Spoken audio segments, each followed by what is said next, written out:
Vanity. It's all vanity, chasing after the wind. What is crooked cannot be made straight, and what is lacking cannot be counted. I applied my heart to know wisdom and to know madness and folly. This too is chasing the wind. Instead of laughter, it is mad, and of pleasure, what use is it? Vanity. It's all vanity.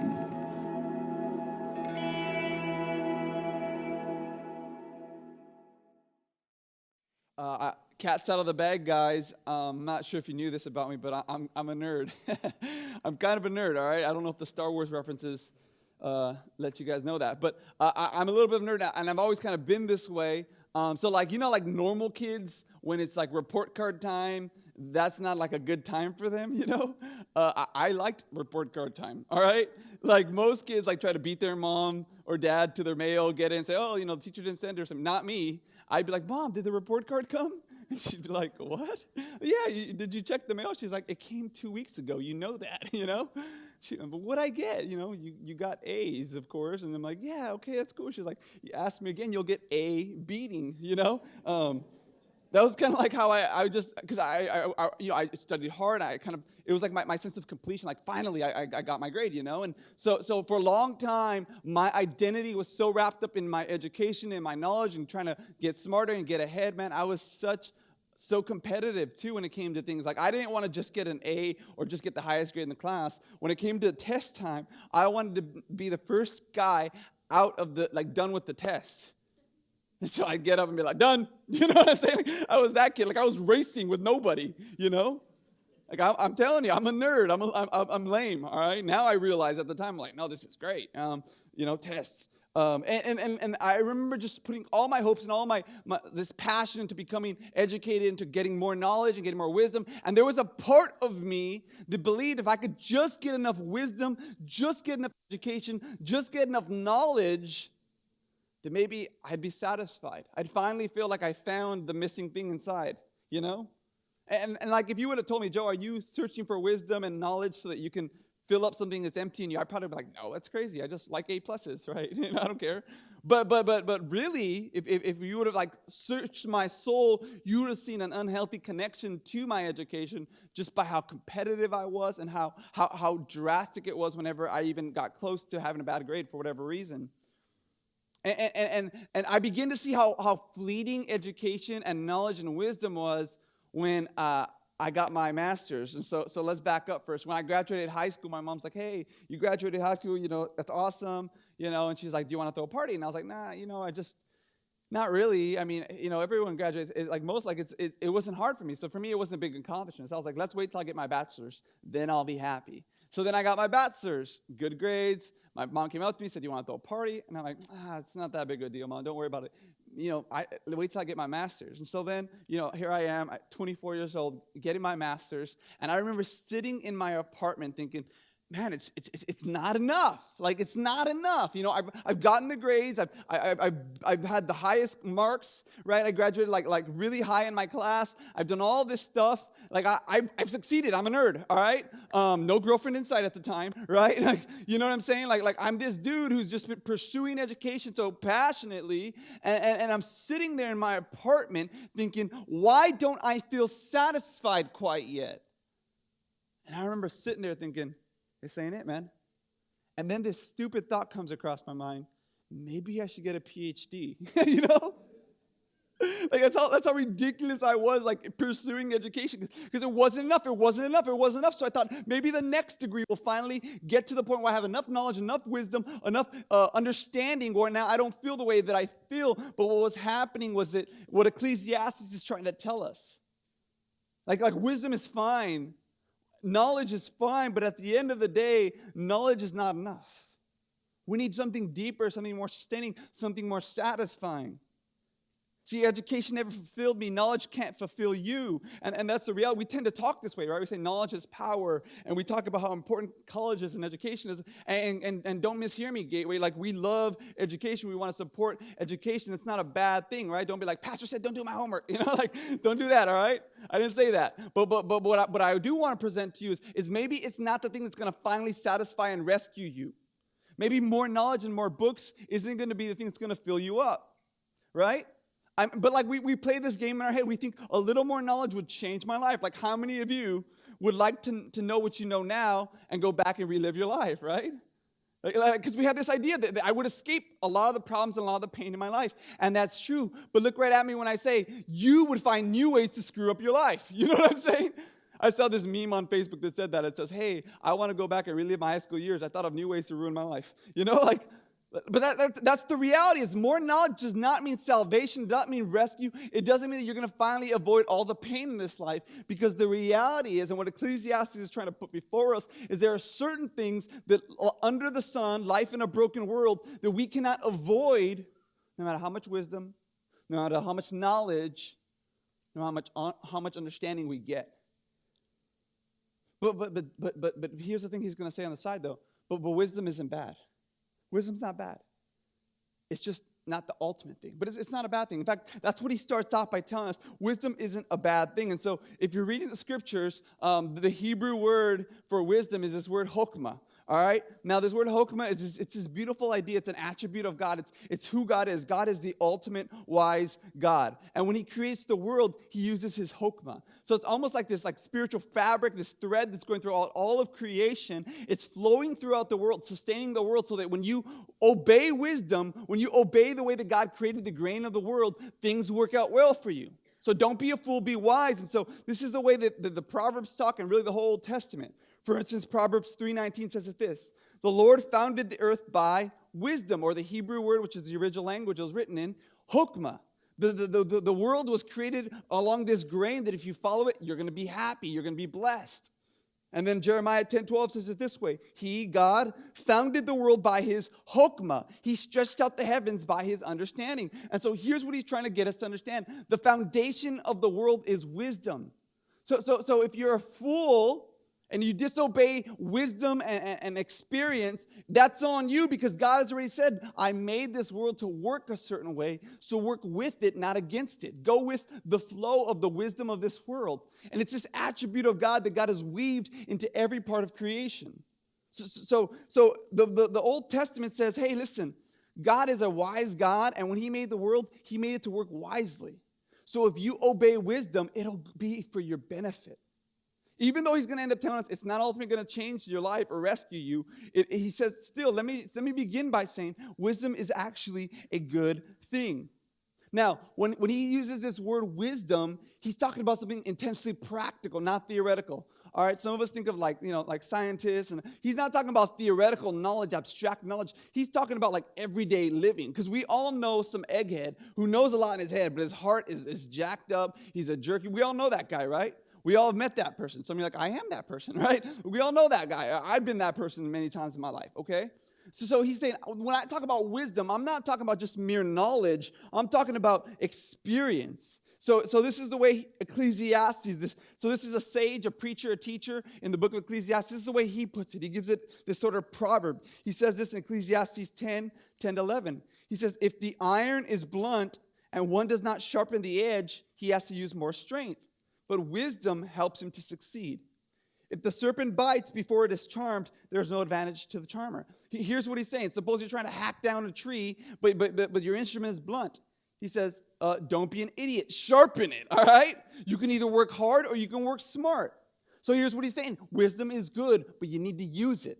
It doesn't matter if you know that you need to sharpen the blade. Wisdom says, well, let's actually go and sharpen it. Let's apply what I know. So wisdom is applied knowledge of the world. Right? He says if the serpent bites before it is charmed, there's no advantage to the charmer. You could be the best serpent charmer in the world, but you don't play that little flute and start charming that thing, you're dead, right? You're dead. So he says it doesn't matter how much you know, it matters how much you apply, because the reality is we all know people, and we've even been that person who has a lot of knowledge but not a lot of application, right? Like for instance, Albert Einstein. You heard of the guy? He's kind of smart, right? Now this dude's like genius. Like he said that he taught me that math equals numbers and numbers equal letters, and I don't even know, right? Like this dude's way smarter than me. Okay, he created a bomb. I know that. But Albert Einstein, this genius, even though he had so much knowledge, for all of his knowledge, really had no ability to live well in this world. He did repeatedly silly things. He had a child without being married. which at the time was kind of more scandalous than it is now. But then here's the bigger thing. After doing that, he marries this girl and thinks, I don't really want to be married to her. So he takes the money that he's going to get for his Nobel Prize, and he pays her off and says, will you please just divorce me? She says, all right, that's fine. I'll take all your money, right? So she takes his money as like a sort of divorce settlement, and I'm not even kidding. He turns around and marries his cousin. Did you guys know Einstein was married to his cousin? All right? They say he's born in Germany, but I think Ohio. All right? That's all I'm saying. Not judging, I'm just putting it out there, all right? Going to change that Wikipedia page when I get home. Now, here's what's crazy. Now, it was his first cousin. And what's even crazier is her father and Einstein's dad were cousins. So she's also second cousins. He married his double cousin, all right? It's like double dumb. And he married her, and then he cheated on her. He's like, nah, I don't like you. That kissing cousins ain't a thing, right? That's not good. So then he goes and cheats on her. So like a dude, for all of his knowledge, really he's a fool. And so all of life teaches us that we knowledge is not enough. And that's what Ecclesiastes starts out by saying. Wisdom is good, but you got to use it. And if you use it, it's practical and it's helpful. So here are some examples of the sort of wisdom that he offers to us. The first is in Ecclesiastes 7, chapter 7, verse 8. It's up on the screen. It says this. Better is the end of a thing than its beginning. The patient in spirit is better than the proud in spirit. Here's what another way of translating it. Better is long patience than soaring pride. This is kind of a riddle, but what he's saying is this. Don't be bragging before the game. Wait till you played the game. All right? He says, some of you have there's this pride about you, right? It's better to wait till it's over than to talk the talk before it starts. Right? We all know about people who think that they talk smack before the game. They look really tough before the game. And then after the game, you're like, whoa, what's going on, right? I mean, we see this all the time in sports. It's one of the clearest examples. Yesterday, Ruiz, you guys know Ruiz? Woo, first Mexican heavyweight. No one? All right, that's fine. Viva Mexico, myself. That's good. There we go, one guy. All right, so he's the first heavyweight Mexican champion of the world, right? Crazy underdog that was not even expected to be in the fight. Actually, he was born and raised in Imperial, and he knocked the champ out 4 times. Like, 1, 2, 3, 4, right? The guy was done, okay? And so this underdog, but like before the fight, the champ was not even talking about him, wouldn't even put respect on his name. But guess what? After the fight, after he got knocked out, he knew his name, right? The guy knocked him some respect into his face, right? You see what I'm saying? And so that's kind of the idea is, man, it's not wise to brag before than after. 1 Kings, it's one of the coolest passages in Scripture. 1 Kings 20:11, it says this, the one who is putting on their armor should not boast like the one who's taking off their armor. All right? That's so cool. He's like, hey, man, you're talking a lot. You're putting your armor on. Wait till you take it off. In other words, don't talk like that before the fight. Let's see how you're talking after the fight. See what I'm saying? And so the idea that Ecclesiastes is saying is don't boast. Be patient. Wait till you've accomplished the thing. Now, how many of you would agree that it's wise to be humble before you start doing something, right? Everyone say that's wise? Right, yeah, except the proud guy. The proud guy's like, no, that's so dumb, right? Everyone else is like, yeah, that makes sense. Okay, there's wisdom. Ecclesiastes 7:9, here's another piece of wisdom he gives us. He says this, do not be quick in your spirit to become angry, for anger lodges in the heart of fools. Here's what he's saying. Man, impatience and bitterness destroy you, not the other person. Sometimes we think that our anger is going to jump out and destroy that person, but bitterness is the poison you drink hoping they die. You see what I'm saying? So whenever you're tempted to be angry, you can get bitter or you can get better, but the reality is if you don't choose better and you choose bitter, it's going to destroy you, not ruin them. And so he says, hey, man, I'm just telling you, based on the life I've lived, just forgive people, man. Don't hold on to that anger. It's going to ruin you. It's going to soak into your bones, right? Who agrees in this room that it is more wise to be forgiving than it is to be bitter, right? No one wants to be that bitter old person. So yeah, that's wisdom, okay? There you go. Another one in chapter 7, verse 10. He says this, don't say, why were the former days better than these? This is unwise. Here's what he's saying. Some of you are stuck in the past sin, past brokenness, past shame, past hurt. Or some of you, it's the glory days, right? You're like, man, I wish we can go back. Well, wasn't it so much awesomer back then? And that's what he's talking about. Nostalgia, this idea of, man, things were so great back then. Life was so awesome. It was so easy. Remember how great it was back then? He says, living in the past is so unwise. because it robs you of having joy in the present. See, right? Some of you know what I'm talking about. You got Uncle Rico syndrome. All right, you guys know Uncle Rico? He's this dude who could have done state. He could have won state, right? He was this great high school star, right, from Napoleon Dynamite. He's like, man, I could have got state. I could have got state. And everyone laughs at the guy because he takes video, he records himself throwing footballs, And he says how he can throw it over the mountain. Just ridiculous things, right? Some of us are stuck in the past. And what Ecclesiastes say, yo, that's not wise. How is that going to promote your present joy or your future goals? Being stuck in the past. Now, how many of you would agree that being stuck in the past is unwise? Yeah, we all agree. So what Ecclesiastes is saying, look, wisdom isn't bad. No, it's good to be humble. It's good to be forgiving. It's good to be present in your moment. So wisdom isn't bad. It's actually good. In Ecclesiastes 7:19, he says this, wisdom gives strength to the wise men more than 10 rulers who are in the city. In other words, wisdom is better than strength. If you could be an authority, you could be wise, it's better to be wise. Because wisdom will prevail longer than strength, and power will. In Ecclesiastes 7:12, he says this, the protection of wisdom is like the protection of money, and the advantage of knowledge is the wisdom that preserves the life of him who has it. So here's what he's saying. Wisdom is kind of like money in the sense that you can provide security for yourself, right? So you can pay someone to be your security guard. You can pay someone to get an alarm system. You can pay someone to protect yourself. You can get a car that's more protected. Money does that. He says, well, that's kind of like what wisdom is. It has this protective value to your life. So on the flip side, to be a fool is to invite danger and stupidity into your life that leads to death. And so there's actually these things online called Darwin Awards. All right, it's this website. And what they say is that humans are cleaning the gene pools. And so they kind of mock people who've died in silly ways. And people who did stupid things that led to their demise. And they're kind of silly and they're kind of morbid. I think they're kind of funny. For instance, last week, May 24th, right? This is just last week in Louisiana. This drawbridge over the Black Bayou was closed to car traffic. So it's usually a bridge you can drive over, but the bridge had been drawn. The bridge was up because the boat was going to pass through it, okay? And so this guy didn't want to wait for the bridge to come down, this guy and his buddy, a 32-year-old guy and a 23-year-old guy. So what he thought is, hey, buddy, why don't you go lift that arm, and we're going to Dukes of Hazzard this deal, and we're going to get to the other side. So his buddy gets out the car, picks up the arm, and gets back in the car. They drive back, and then he accelerates at full speed, Dukes of Hazzard, except he forgot about this thing called science and momentum and gravity, right? And boom, just falls right into the water. And he drowned. Both of them. Darwin Award, cleaning the gene pool for us there, right? That the Bible would say that's just foolish, man. That's just a foolish way to go, right?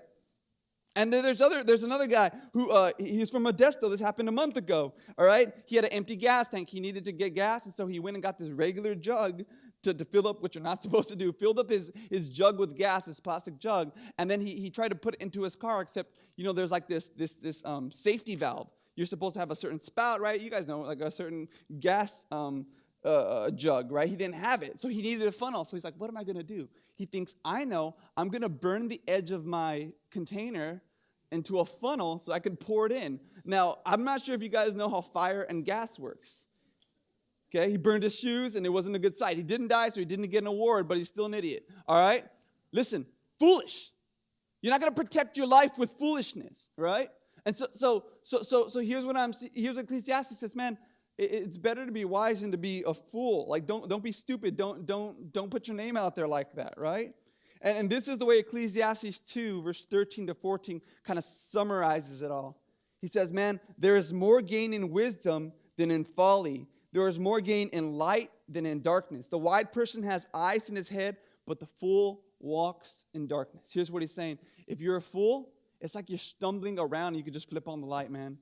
But God wants to give you wisdom so you quit running into things. Some of you keep running into the same problem. You keep running to the same relationship. You keep running to the same thing that brings you shame. You keep running to the same substances that don't fill you up. You keep running into the same things. And Scripture will say, isn't that kind of foolish if you're walking around in darkness when there's a light switch right there?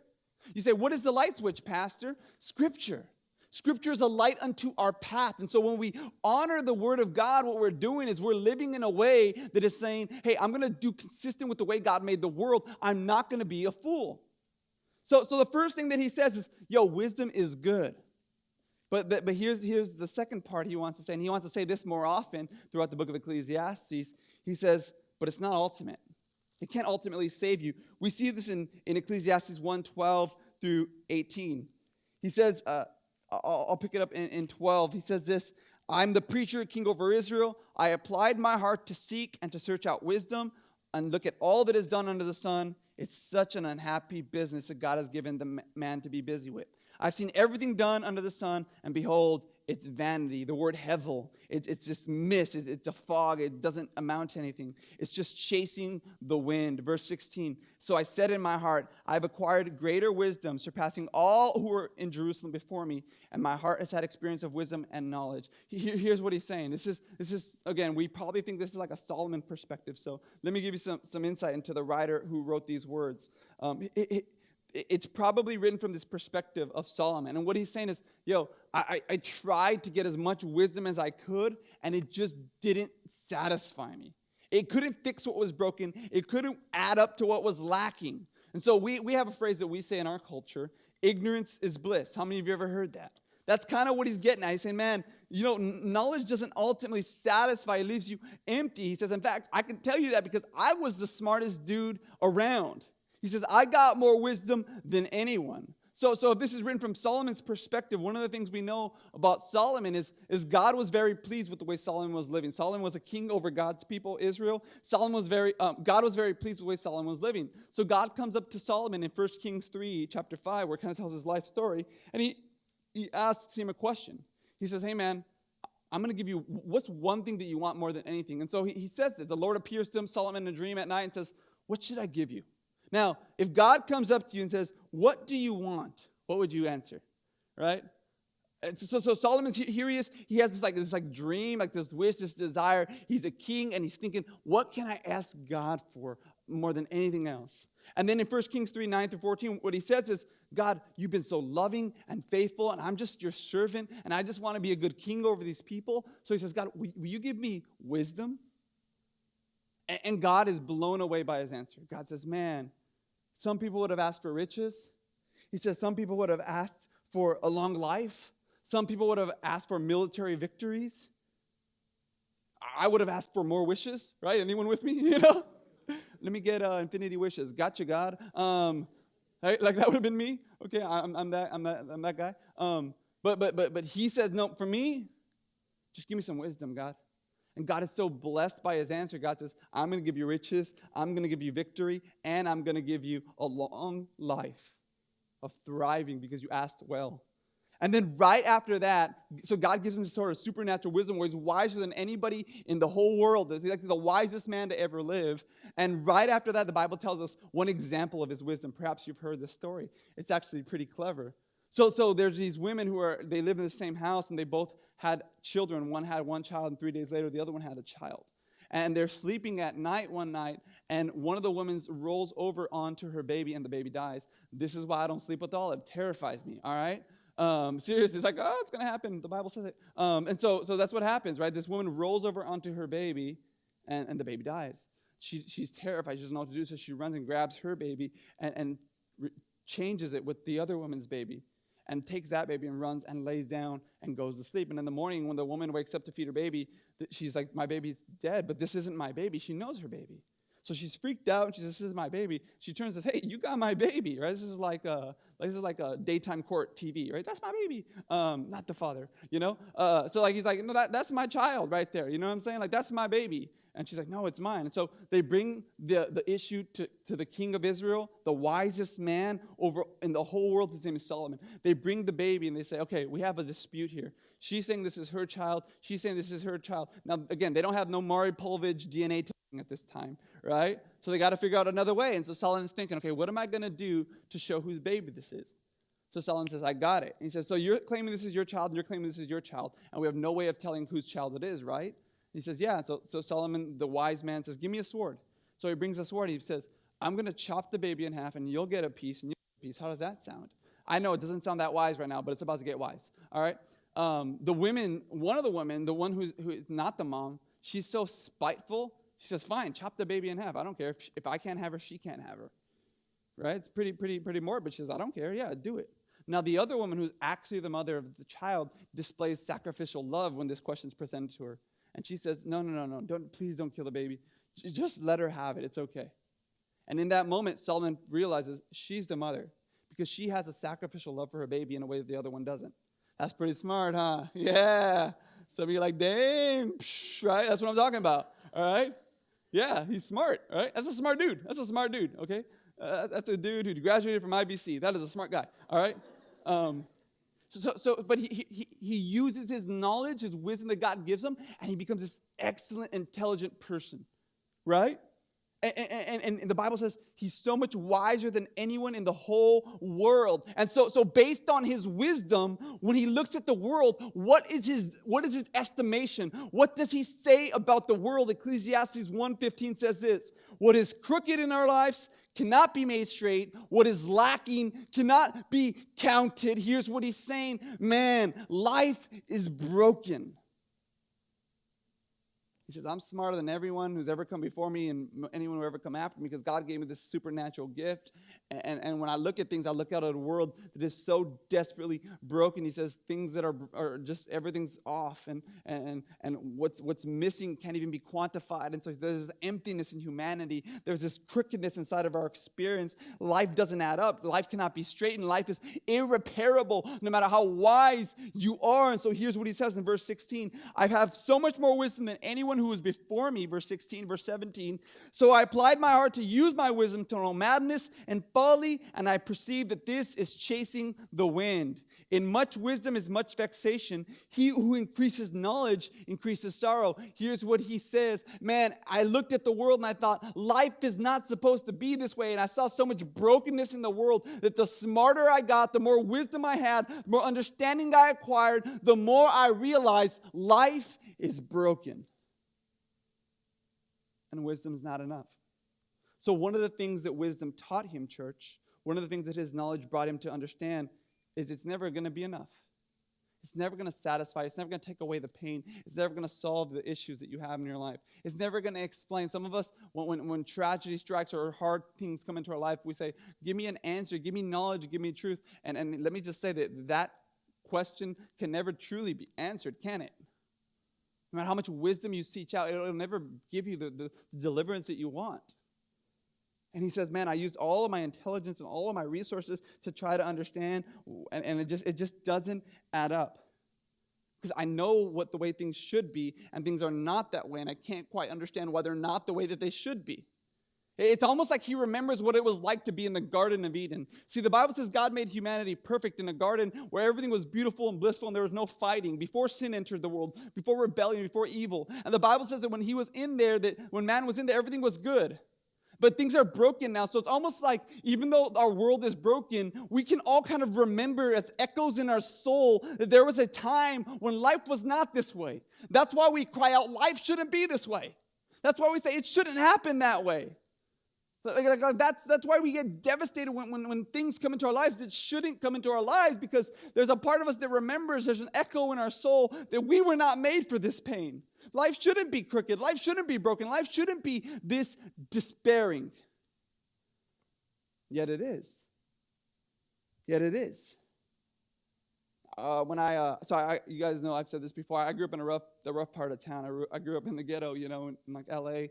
And man, middle school, my mom, I don't know why she chose this spot. She chose this alley to pick me up. So that means every day I got popcorn in a fight. You know what I'm saying? Like, you meet me on the alley, and I'd be like, oh, let's see this one. Whoa, so I just see people duking it out all, like when I say every day, I'm not being like exaggerated. Like every day. Sometimes I'm like, oh, I know that guy. Oh, I don't know him. I would just see my friends fight, different people. Everyone just throw down in this alley. So I saw so many fights. And so growing up, I was accustomed to seeing people throw down, fight. It was not like a surprising thing for me. But to be honest, when I moved into college, I got into this Christian community. And when I got there, I didn't see any fights at all. People fought, I'm sure, but it wasn't the same way. It was more loving and kind. I remember I lost my wallet once for 2 weeks and just sat where I left it. I was like, that would never happen anywhere else, It's so weird. Like, I wanted to steal it. I was like, what? This is weird. But still sitting there, right? Seriously, money, everything intact. But like this community was so different. And I began to think like maybe like this is the way it should be and not the way I grew up. And so one day after like 4 or 5 years in that environment, I moved back home for the last year of my graduate program. And I remember I was driving down the street with my brother, and I'll never forget this. 2 dudes are throwing down on the side of the road, and it falls into the street, and they begin to roll around. And I remember just like stopping and looking at them and thinking, first of all, you're grown men, all right? Don't do that. But second of all, more pervasively was this thought in my mind, that's not the way it's supposed to be. But I had never had that thought before growing up because I thought that was the standard. But once I encountered a community where love was more of the standard and fighting wasn't, that became very confusing to me. And so what Solomon is saying is, look, I've seen the standard. I've seen what I've seen what the world's supposed to be like. And all it's done is make me more aware of how we're not that way. All I know in my wisdom is how foolish this world is. And so he says, man, no matter how much knowledge you get, no much understanding you get, no much wisdom you acquire, it's only going to remind you of what you're missing out on, a world that is fixed and healed and good. It's only going to show you how broken this world is. Life is so broken, so wisdom will always disappoint you. Life should work a certain way, but it doesn't. So here's, it's going to get a little more depressing, all right? Welcome to Gateway Church. It's going to get a little more depressing before we get some hope. But here's what he says next. It's in chapter 9. Turn your Bible over to chapter 9, verse 13.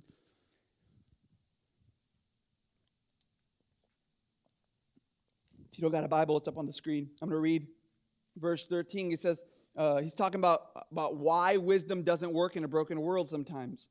And the first thing he says is, one of the reasons why wisdom will not prevail over the long haul is because fools don't listen to wisdom. Fools don't care. So you can be the wisest guy, but you'll be the only wise guy in the room. All right? So look what he says in verse 13. I seen this example of wisdom under the sun. It seems so great to me. There was this little city, had a few men in it, and there was this great king who came up against it, and he besieged it.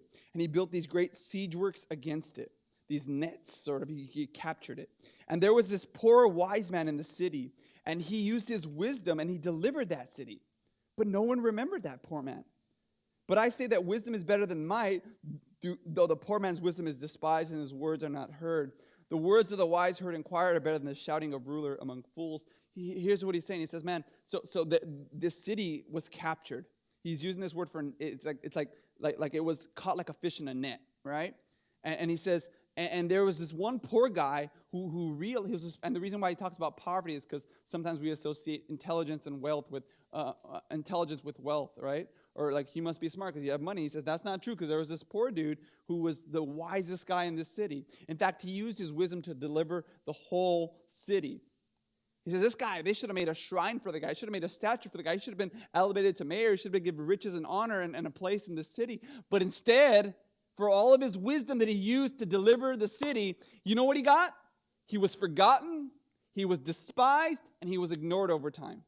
So when the tragedy came, they said, give me some wisdom. And he gave them the strategy to deliver them. But once they were delivered and out of harm, the fools started to run the asylum again. The fools said, let's get back in power. Let's run this thing our own way. And he said, I'm the one who delivered you. Shouldn't you listen to me? And they did not have any space for him. And so what Ecclesiastes says is, you know why wisdom is limited? Because you could be the only wise person in the room and no fools will listen to you. What are you going to do if you know the answer, but no one cares to hear it, right? That's why group projects suck, you know? It's like you're put with that one kid who's like, I know the answer. It's like, you don't know the answer. And everyone thinks he knows the answer. You're like, I know the answer. You know what I'm talking about? You guys don't know what I'm talking about. But my wife hates group projects for the same reason, right? Because you have to work with who you got with. And so what it's saying is life is like a group project. And there's some fools on your team, in your project. No matter how loud you are, it doesn't matter. You can be a ruler shouting among fools. It's not important. So one of the limitations of wisdom is that it only works if people listen, and the world is full of fools who don't want to listen to wisdom. All right? So it's pointless, your wisdom. Number 2, he says this next in 9, verse 18. He says, wisdom is better than the weapons of war, but one sinner can destroy a lot of good. A dead fly makes the perfumer's ointment give off a stench, so little folly outweighs wisdom and honor. Here's what he's saying, and the thing about wisdom and folly is you can have a whole lot of wisdom and just one drop of foolishness, and the whole plan goes to nothing. It doesn't matter.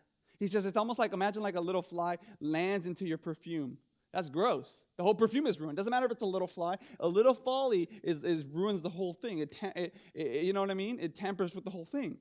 So he says you only need a little foolishness to ruin wisdom. So imagine you're at war and the other enemies have tanks and bazookas and drones, but you come up with a strategy to defeat the other people. You're going to go and you're going to infiltrate in their weak spot. You're going to maybe turn off their power or cut the power to the base, or you found a way to take their ammo, right?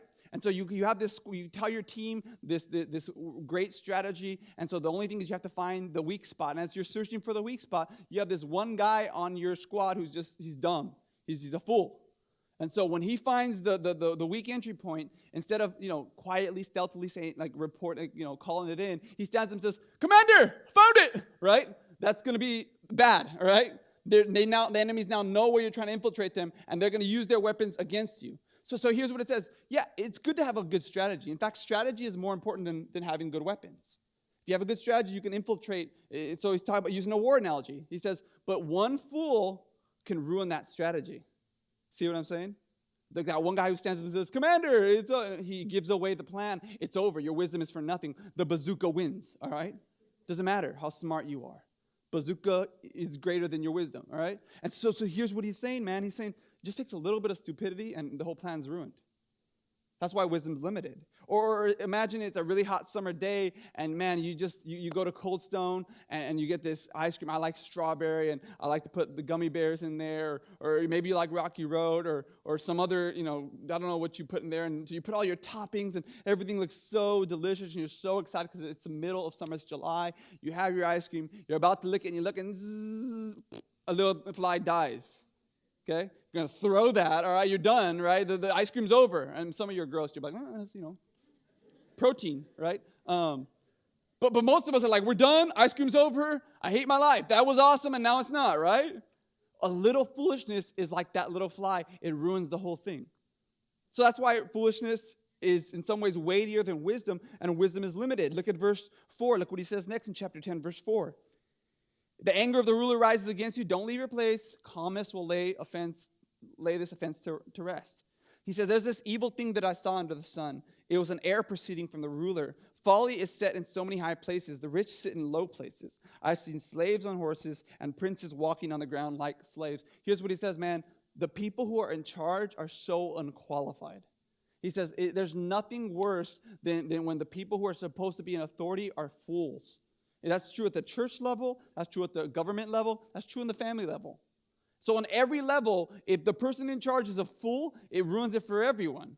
And he says, and one of the things that I've witnessed is there's a lot of people in positions of authority who are fools. They don't know what they're doing. Their world is upside down. They have a bad value system.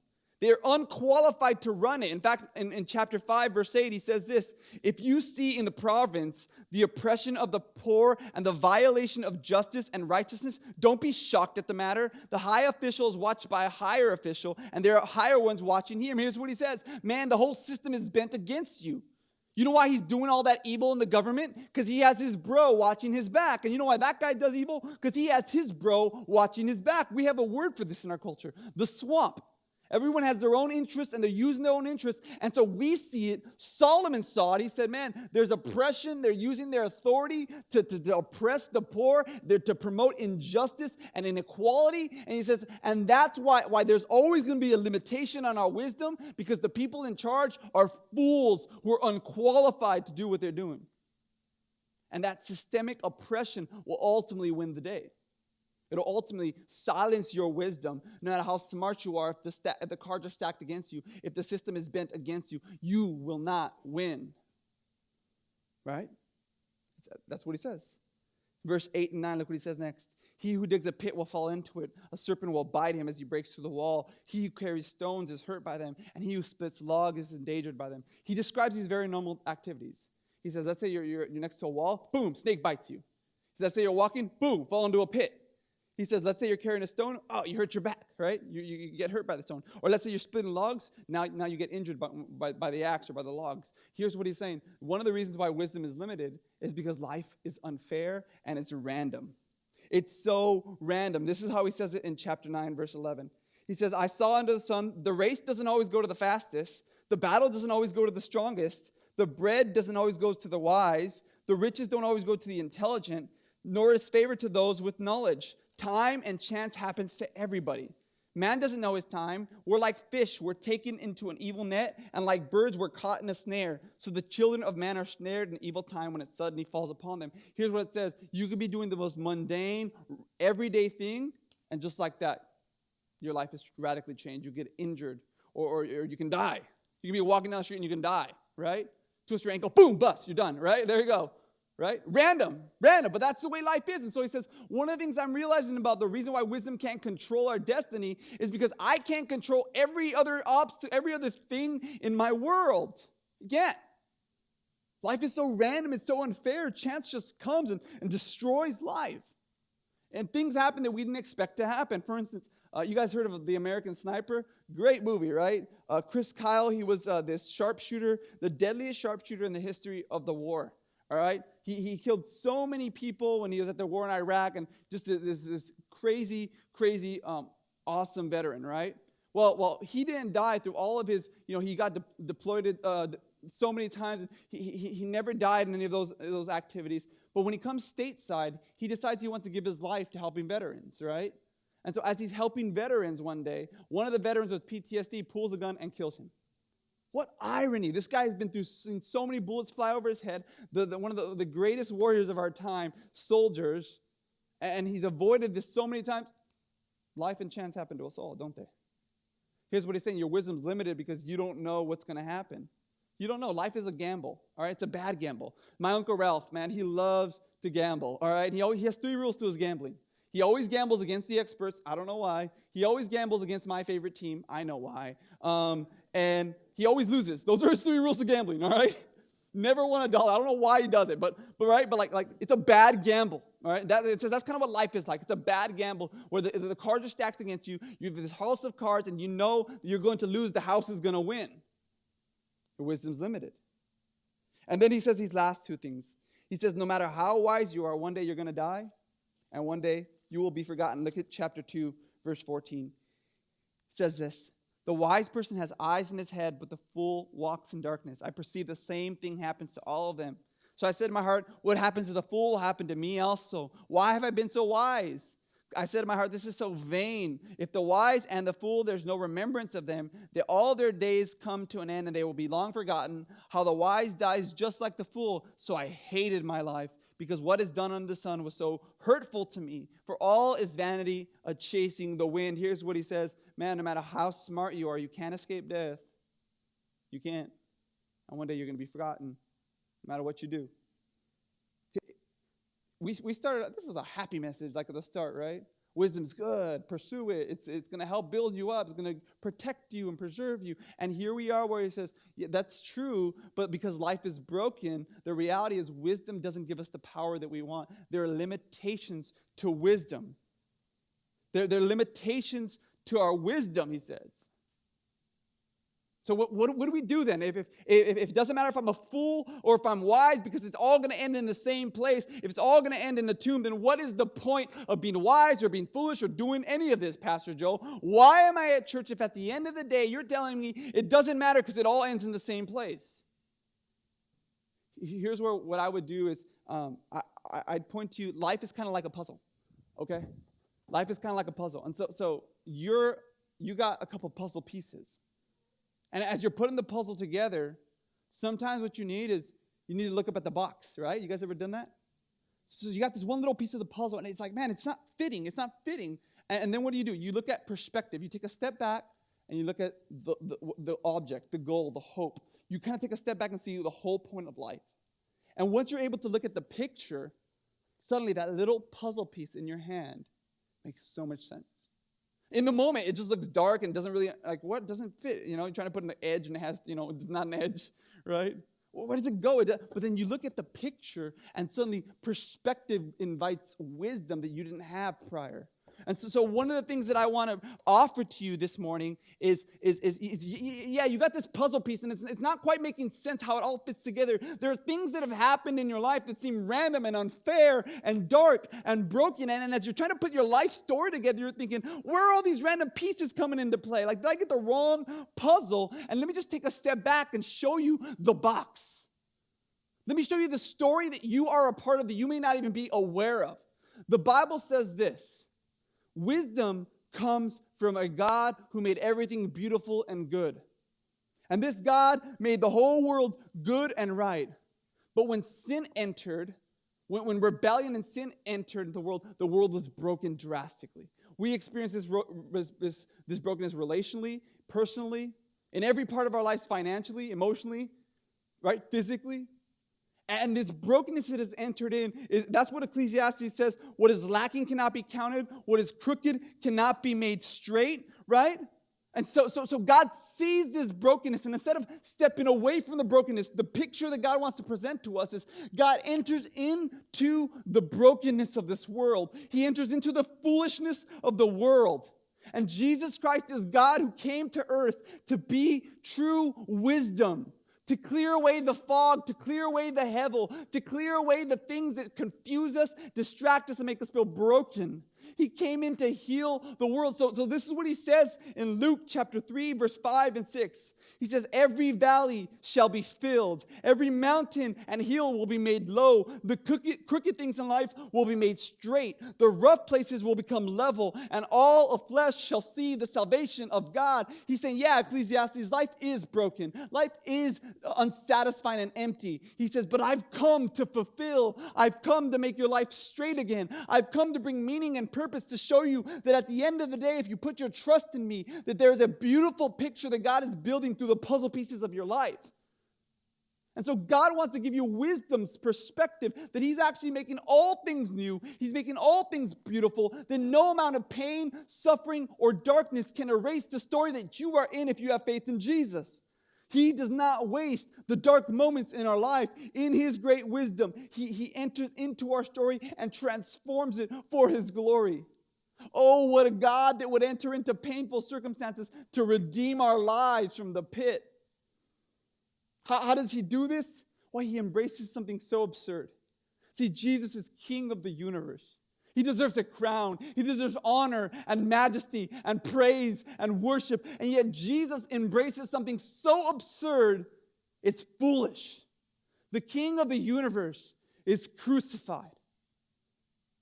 Not crowned, crucified and killed and put in a grave. And so here is the key to all of life in some ways. Here is the picture that you have to look at to remember and put yourself oriented rightly. Here is the story that you are a part of. There is a God who embraced the absurdity of this world by entering into it and then absurdly dying for rebellious sinners like you and me. You want to know what's absurd? The gospel. That God loves people like you and me so much. No matter how many times you failed, no matter how many things you've done, no matter how many times you've tried to run from him and push him out of your life, God loves you so much that he died for you. And that's absurd kind of love. That's a love that confounds the wisdom of this world. No one has a category for a king who's crucified. That's why no one thought he was king. If he was king, certainly he would fight.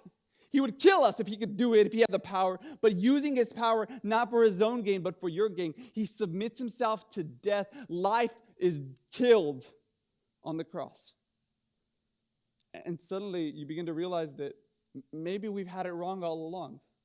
Maybe that's what true wisdom looks like. It's not the powerful using their strength to oppress the weak, but it's the powerful using their strength to help up the weak. Maybe we're so upside down that we need the gospel to give us perspective in a way that we don't have understanding for. Maybe Jesus is clearing away all this fog and hevel, saying, no, you guys are being fools by hurting your enemies, by getting revenge. That's foolish. Let me show you what wisdom looks like. Dying for your enemies. And suddenly he begins to clear away and make sense of everything. But here's the thing, church. Here's the thing about the gospel. It's not inside of you. It's something outside of you that you got to trust. If you try to follow your own wisdom, you're going to ruin it. It's like a candy apple. I hate apples, but I like candy. All right, throw some caramel and some nuts, but suddenly the nutritional value is gone. You can't mix nutrition and caramel, right, and nuts. That's what, if you're trying to mix human wisdom and God's wisdom, you're going to ruin the nutritional value of God's wisdom. So you can't trust your own senses. You say, how can I know wisdom? Well, you can't trust what you think is wise because you're upside down, remember? You need to trust something outside of you. That's why we go to God's word. That's why we hear the story of Jesus repeatedly every week, because something outside of us needs to save us from our folly, from our foolishness. So there's this pilot who's driving, and as he's driving, he sees this cloud, and he decides he wants to go into the cloud, so he does. And as he goes into the cloud, suddenly he realizes it's not as small of a cloud as he thought it was. So he tries to escape the cloud by pulling up on the nose, and the plane goes up. And pretty soon he's pulling up for a while, and he realizes, I'm not going to escape this. So he says, I'm going to go down instead. So he pushes down, and now the nose of the plane goes down. And he's starting to get a little freaked out because he's still in this cloud. So then he goes left, and then right, and then out, and then he flips. And pretty soon he's been doing so many maneuvers, he doesn't even realize he's just been going in circles in this cloud. And he's so lost, he's so disoriented, he doesn't know what to do. And so as he's riding, he kind of feels like he's upside down, but he's not sure if he's right side up, or he doesn't know where. And so he wants to pull on the plane, but he knows that if he pulls up, then he can potentially go down because things are so backwards in his life. He doesn't know what to do, but from outside, the radios in and says, trust your instruments. So he looks down at the dash of his plane, and it says, you're upside down right now. You're upside down. So it says, turn around and then go up. And his instrument, he doesn't believe it fully because he kind of feels disoriented, but he thinks, I need to trust someone outside of myself because I'm confused, I'm broken, things are all over the place. But he does. He trusts the instruments, turns around, and he escapes the cloud. Now, where did that wisdom come from? Not from within, because everything around him was confusing. It came from without. It came from outside. Friends, you are the pilot, and you are upside down. You need the wisdom of the gospel to bring a clarity to your life that you do not have.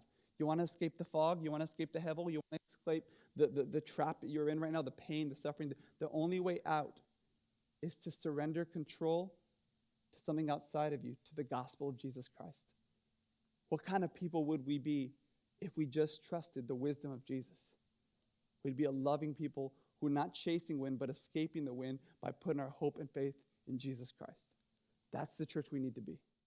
Thanks again for joining us. And if you have any questions about today's recording, Gateway Church, or what it means to follow Jesus Christ, you can reach us through the contact section of our website, gwbrawley.org.